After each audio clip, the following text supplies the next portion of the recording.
not just the answers, not just the quotes. It's life in the margins. It's time for Cluffs Notes. All right, we are on Wednesday for Rides and Recovery in week 7. I think we're at episode 24. So it's Wednesday morning, and while I know I'll be getting Harbor later for preschool papa time, she wasn't up in time for me to get her early, so it was just going to be me and Tammy for the ride to her class. And the adventure actually started before she even got in the car. So I pull up to the house like usual, and I'm looking towards the side entrance because that's usually she enters. But this time I notice the front door opens and she comes out the front door, which I'm laughing and pointing to her like, what's going on? And she's waving and she's kind of almost skipping to the car. But, boom, her knee gives out and she crashes down. I can't even see her. She's in front of my car on the drive. She hits the pavement, her phone, her purse, everything. It turns out she even hit her head. So I jump out and I'm trying to know what we should do. Do I need to go back inside? Do I need to take her somewhere? She's scraped up like on her hands, and later we notice her knee ripped her pants. She wanted to continue even though she was in a painful state. And thankfully, my daughter had all these little tins that are filled with different things, and one of those were Band-Aids. Because she insisted, we went, and we tried to make a joke about how the cameras can catch it. Also talk about just like broken bone stories and things like that. I tell her about how it was a year ago that I broke both my elbows when Michael and I were up in D.C. for a wedding. She then opened up and kind of gave me a narration about her own timeline of trauma.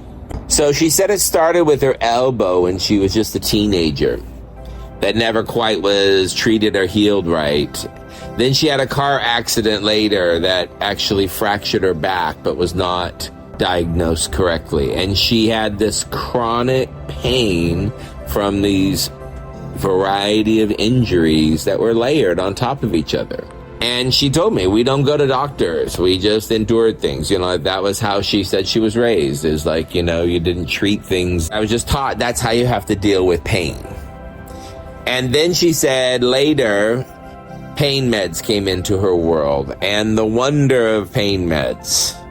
She talked about the first time that she took Oxy, not as a high, but to try to relieve her pain. And she said, I remember thinking, is this what people feel like normally?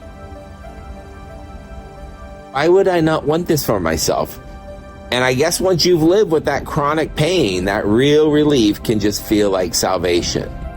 So of course it made sense. If you found a place that was pain-free, you'd want to stay there.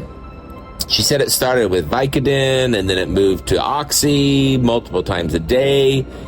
And she says she'd forget to take a dose, and she would think that she had the flu.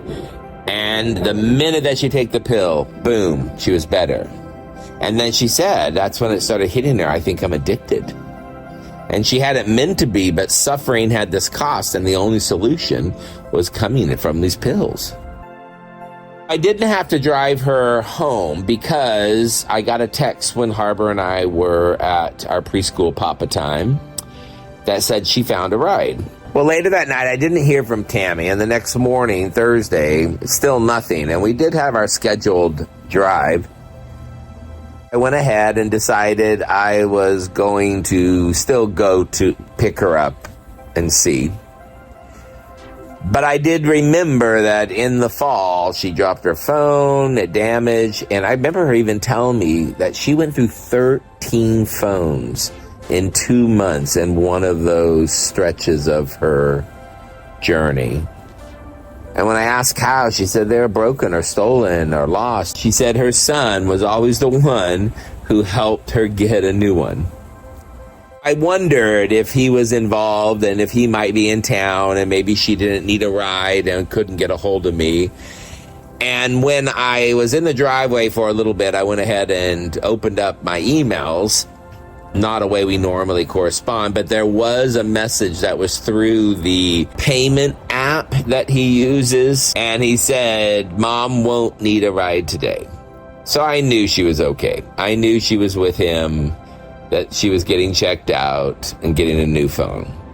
And so I went on with my day thinking that that would be the last ride for week 7.